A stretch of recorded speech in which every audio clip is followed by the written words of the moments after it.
faut partir déjà du point de départ qui a été l'ordre de confiner, à savoir que du jour au lendemain, on n'a plus revu nos élèves. Il y avait eu la consigne de rester tous à la maison. Je dois préciser ici que moi, je travaille avec un public, on va dire, un peu spécial, les élèves de SECPA.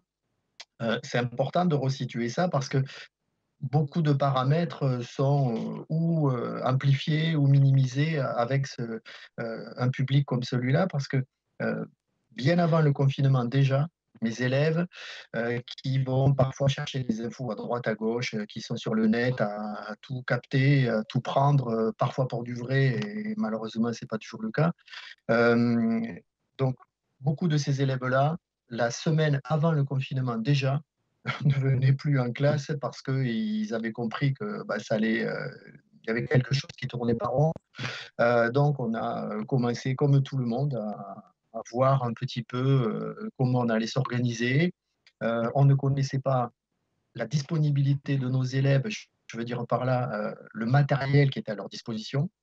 Je savais moi pertinemment que certains élèves n'étaient pas du tout en capacité d'assumer tout seul des échanges de mails et des choses comme ça. Donc il a fallu essayer d'avancer. Alors on a commencé par envoyer quelques petits messages via le fameux lien Pronote. C'est un lien ça, dont on sait à peu près que ça fonctionne parce qu'on le vérifie régulièrement avec eux. On vérifie surtout qu'ils aient les codes.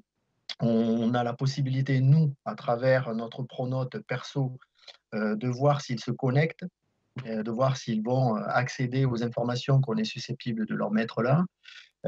Donc tout ça, on a réussi petit à petit à le faire. Et puis après, on est passé, nous, enseignants de SECPA, enfin en tout cas mes collègues et moi, c'est ce qu'on s'est mis en place. On a plusieurs liens téléphoniques avec eux parce que pour eux, il y avait déjà un besoin d'entendre, de percevoir l'information différemment. Et puis nous, c'est important aussi de prendre des avis autres que envoyer des fiches de travail et autres. Voilà. Moi, je me suis refusé, bon, tout le monde n'a pas choisi cette solution-là, mais je me suis refusé à leur faire imprimer des feuilles. Je me suis refusé à leur demander d'aller se déplacer dans l'établissement pour aller chercher des photocopies. C'est ma responsabilité personnelle et c'est mes convictions personnelles aussi qui font que je ne voulais pas qu'ils prennent et des risques et qu'ils prennent de l'argent sur leur fonds pour faire des photocopies.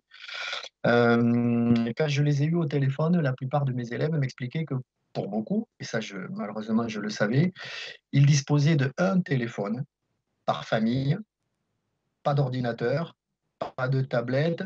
Et quand je dis un téléphone par famille, en plus, c'est avec un forfait free à 2 euros, ce qui, à partir de là, la continuité pédagogique, pour nous, ça prenait d'autres valeurs que ceux qu'on pouvait entendre aux informations. Nous, c'était un lien déjà que l'on a mis en place. Alors, quand je dis un lien, ça veut dire essayer de savoir si nos élèves étaient toujours là avec nous, en quelque sorte, si ça se passait pas trop mal pour eux, essayer de les faire lire, essayer de les faire écrire, essayer de les faire compter, essayer de les amener vers un peu d'instruction, vers de l'ouverture culturelle aussi. Voilà.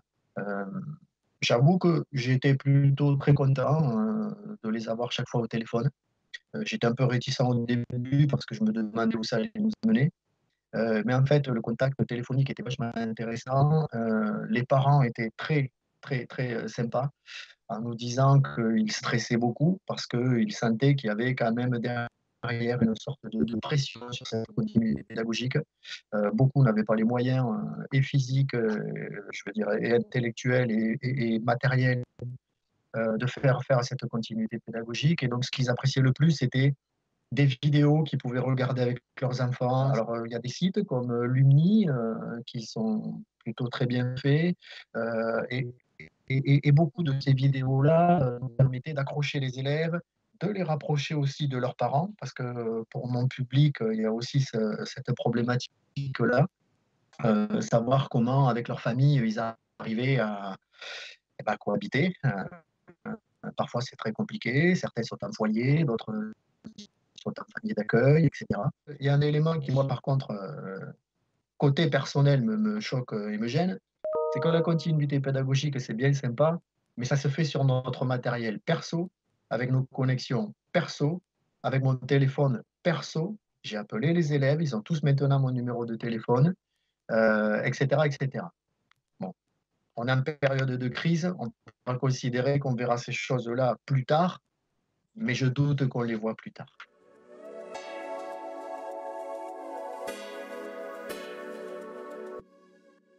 J'apprends aujourd'hui, à travers les médias, que notre ministre de l'Éducation nationale, lui, a choisi de s'adresser plutôt au Figaro qu'à ses enseignants pour leur expliquer les règles, on va dire, de déconfinement.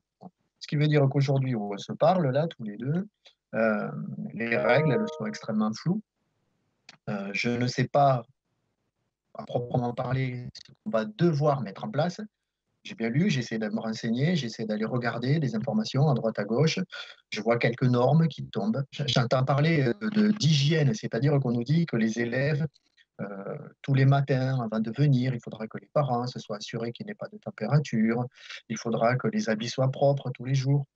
Euh, je rappelle, moi, que je travaille dans un public SECPA, à savoir ultra défavorisé, que je peux voir des élèves venir 15 jours avec la même tenue.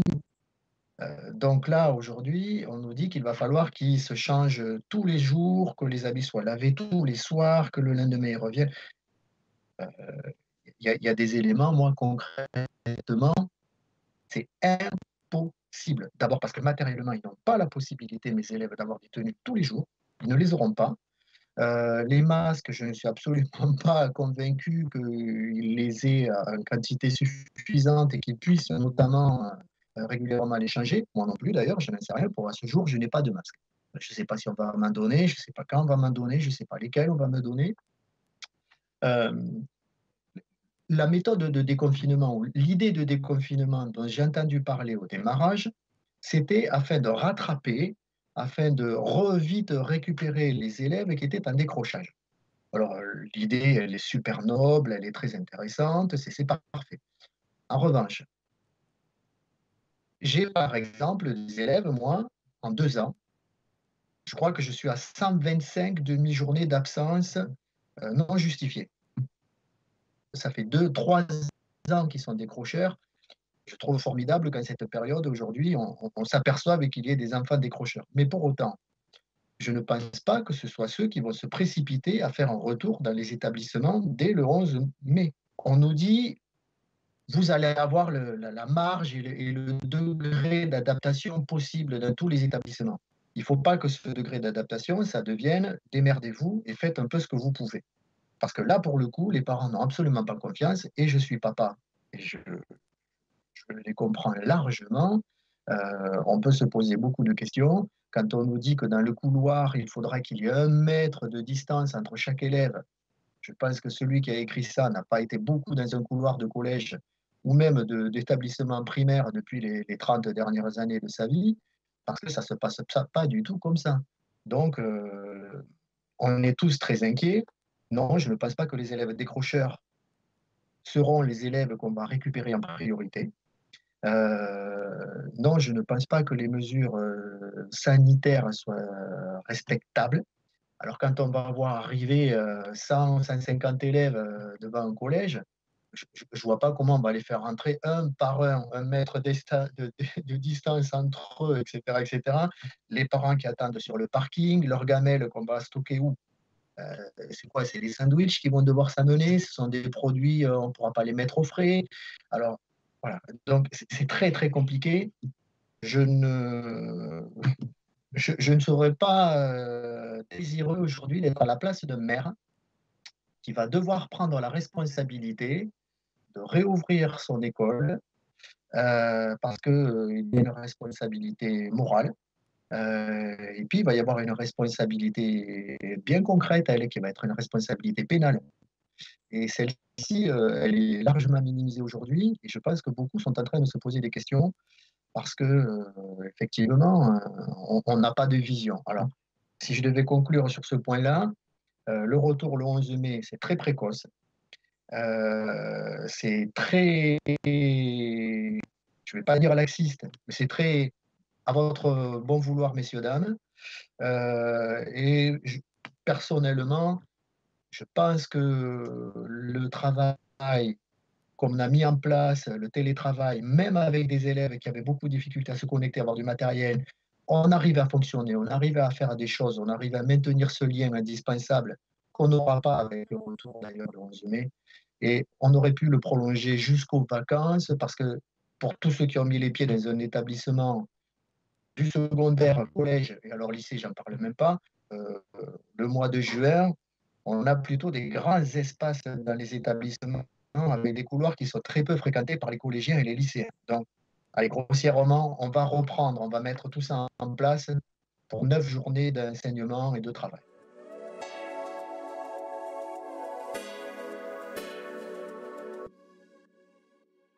Beaucoup d'élèves, beaucoup de parents, beaucoup d'enseignants, beaucoup de personnel ont malheureusement compris que rien n'était acquis dans notre monde là, dans lequel on vivait avec,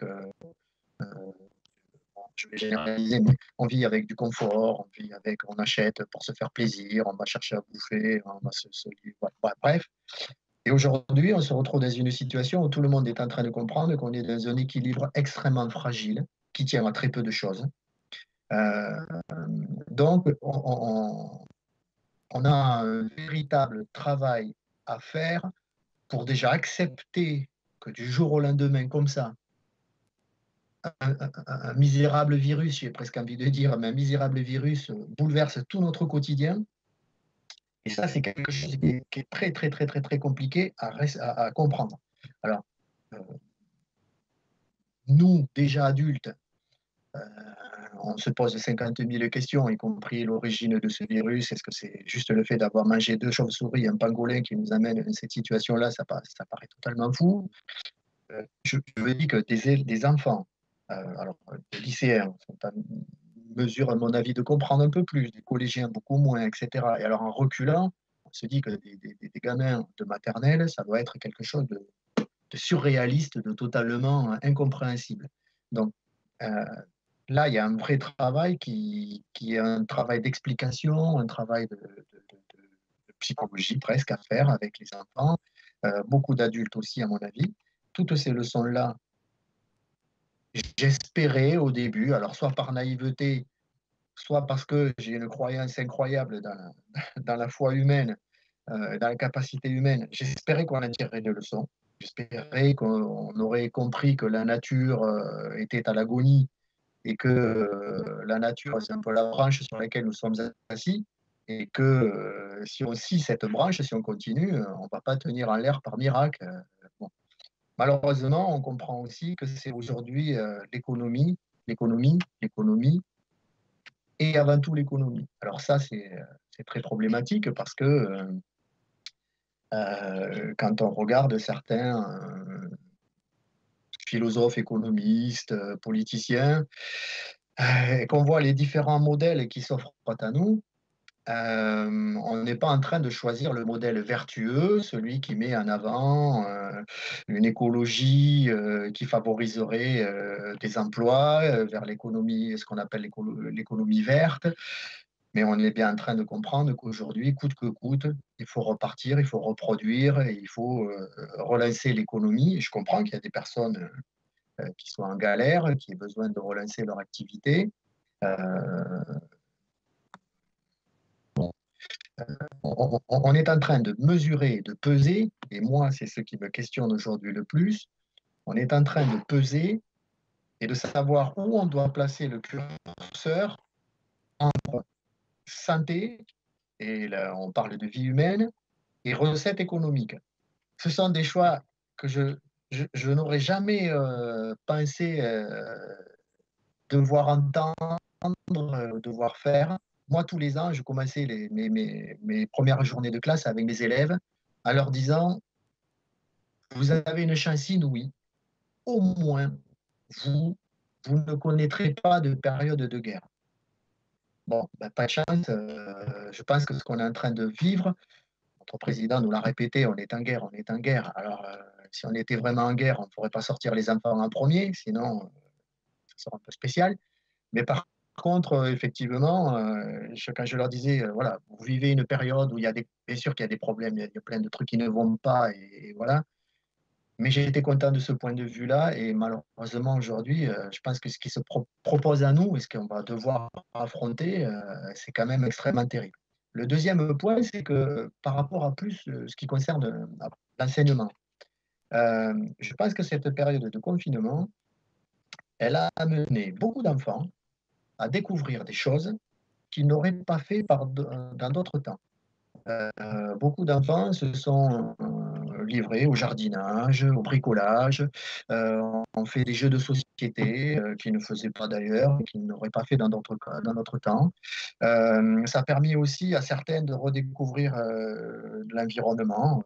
Alors tout ça, ce sont des choses qu'habituellement on n'aurait pas fait. C'est positif parce qu'il y a un rapprochement avec la nature, ça c'est certain. Il y a une perception des difficultés qu'on va avoir à surmonter, c'est évident aussi. Dans les pratiques pédagogiques, on en a parlé tout à l'heure, on a parlé de cette confiance avec l'école. Quand je parle de l'école, c'est avec le E majuscule, c'est-à-dire le système scolaire. Je pense que la plupart des parents ont compris que les enseignants aujourd'hui s'inquiétaient plutôt des enfants, des élèves, et j'ose espérer que ça sera un effet un peu positif. Alors si j'élargis le cercle de réflexion, là pour le coup, je suis très inquiet par contre, parce que je pense que dans notre société, il y a un véritable clivage qui est en train de s'installer. Il suffit de marquer sur les réseaux sociaux nos craintes quant à un retour en classe pour se faire de suite traiter de feignasse, voilà, et puis ça peut aller vite sur les insultes parce que certains ne comprennent pas pourquoi le milieu enseignant ne paierait pas son tribut, c'est ce qui m'a été écrit d'ailleurs, ne paierait pas son tribut en nombre de morts au Covid alors que d'autres personnes succombent à ça. Voilà. Donc voilà, cette période, elle est un peu spéciale. On découvre des choses, où on appuie aussi sur des notions qui sont là et qu'on n'osait pas trop mettre en avant, hein. Il y a d'autres notions, hein. Il y a aussi le déterminisme social dont on ne parle pas. Cette notion, elle est fondamentale dans le milieu de l'enseignement, c'est-à-dire qu'on est en train de comprendre que, eh ben non, on n'est pas tous nés dans un même milieu, dans un même cadre, avec les mêmes moyens, avec les mêmes dispositions, et que l'enseignement en classe, ça ne peut être remplacé par rien d'autre. Que le contact avec l'enseignant, c'est primordial, mais quand on est dans une période comme on est aujourd'hui, on essaie de mettre en place des moyens, des outils, et de garder certaines choses efficaces. Voilà. Je ne sais pas si on aura réussi avec tout le monde. On nous parle de 5% de décrocheurs, peut-être, j'en sais rien. Mais en tout cas, je pense que tout le monde aura fait ce qu'il pensait être bon de faire, avec ses propres moyens aussi. Parce qu'il ne faut pas oublier que derrière chaque personne qui travaille, il y a un être humain, et que chacun a déjà essayé d'encaisser le choc, la crise, d'encaisser son angoisse, d'essayer de vivre avec son angoisse, avec son stress, avec ses moyens. Tout le monde n'était pas un génie de l'informatique, il a fallu se débrouiller. Donc voilà.